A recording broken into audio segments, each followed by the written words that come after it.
నేను ఎప్పుడు ప్రజలకు దగ్గరగా ఉంటాను.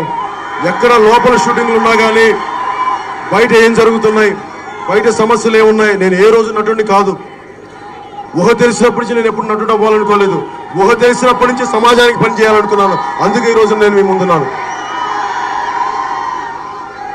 కోట్ల రూపాయలు నాకు ఎప్పుడు ఆనందం ఇవ్వాలా, కానీ నిజంగా ఇన్ని శ్వేత బిందువులు ప్రజల కోసం చెమటోడిస్తే, ప్రజల కోసం వర్షంలో తడిస్తే, ప్రజల కోసం ఎండలో ఎండితే దానికి వచ్చిన తృప్తి వేరు. ఈ రోజు నేను మీ ముందుకు వచ్చింది కూడా విజయనగరం ఇంత పెద్ద నాయకులు ఉన్నారు, పెద్దలు అశోక్ గజపతిరాజు గారు ఉన్నారు.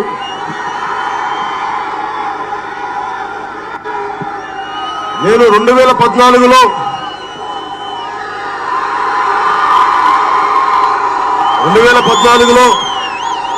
నేను అశోక్ గజపతిరాజు గారి కోసం నేను ఇక్కడ ప్రచారం చేయడానికి వచ్చాను. మనస్ఫూర్తిగా వచ్చాను.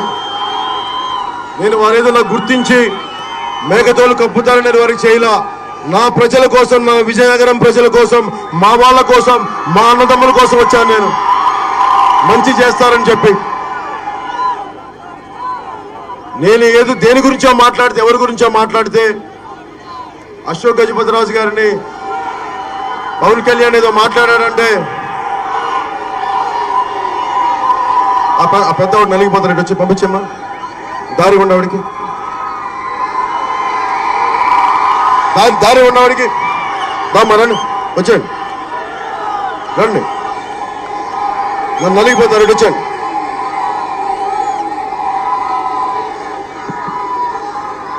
అశోక్ గజపతిరాజు గారు అన్నారు నాకు పవన్ కళ్యాణ్ ఎవరో తెలియదని చెప్పి. నేను ఈ రోజు చెప్తా ఉన్నాను, అశోక్ గజపతిరాజు గారు, నేను మీ విజయనగరంకి వచ్చాను, మీ కోట దగ్గరికి వచ్చాను. నా పేరేనండి పవన్ కళ్యాణ్, నా పేరు పవన్ కళ్యాణ్ అంటారు. నేను మీకోసం 2014లో ప్రచారం చేశాను. అశోక్ గజపతిరాజు గారు, మీరు ఈరోజు అనుభవించిన కేంద్ర మంత్రి పదవి, అది ప్రభుత్వం ఏర్పడడానికి నేను కారకుండండి. నా పేరు పవన్ కళ్యాణ్ అండి. మీకు పవన్ కళ్యాణ్ ఎవరు గుర్తుపెళ్ళకపోవచ్చు, కానీ నాకు మీరెవరో నాకు బాగా గుర్తుంది. మీరు పెద్దలు, రాజవంశీయులు. అశోక్ గజపతిరాజు గారికి మొన్న నుంచి ఒకటే మాట చెప్తా ఉన్నాను విజయనగరంలో, మీరు ఢిల్లీకి రాజైనా తల్లికి కొడుకే. ఇక్కడున్న మేమందరం కూడా, నాతో సహా మేము సామాన్యులమైనప్పటికీ మేము కూడా తల్లికి కొడుకులు. ఆ సంగతి మర్చిపోకండి. నాకు మీ పెద్దరికాన్ని కానీ, మీ వంశాన్ని కానీ నాకు అగౌరవపరిచే కుసంస్కారం నాకు లేదు. మిమ్మల్ని గౌరవిస్తాను. కానీ పెద్దలు ఒక మాట చెప్తారు, పరువు ఇచ్చి పరువు తెచ్చుకోమని చెప్తారు.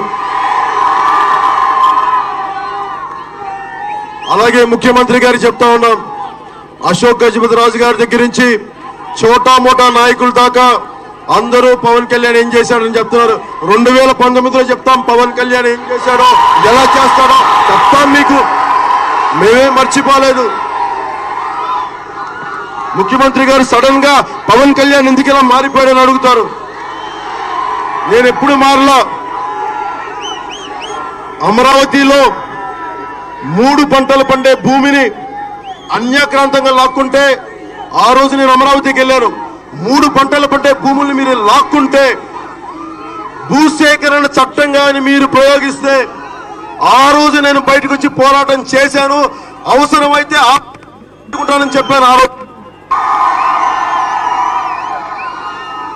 మీరు ఉపసంహరించుకున్నారు మాట, మీరు భూసేకరణ చట్టాన్ని. ఎప్పటి నుంచో కూడా నేను ఎదురు తిరుగుతూనే ఉన్నాను. కానీ ఈ రోజున మీరు ప్రతిసారి. ఏంటండి, వీడియో నచ్చిందా? అయితే ఓ లైక్ వేసుకోండి, లేదంటే ఓ కామెంట్ చేయండి. ఎప్పటికప్పుడు మా వీడియోస్ చూడాలంటే సబ్స్క్రైబ్ చేసుకోండి.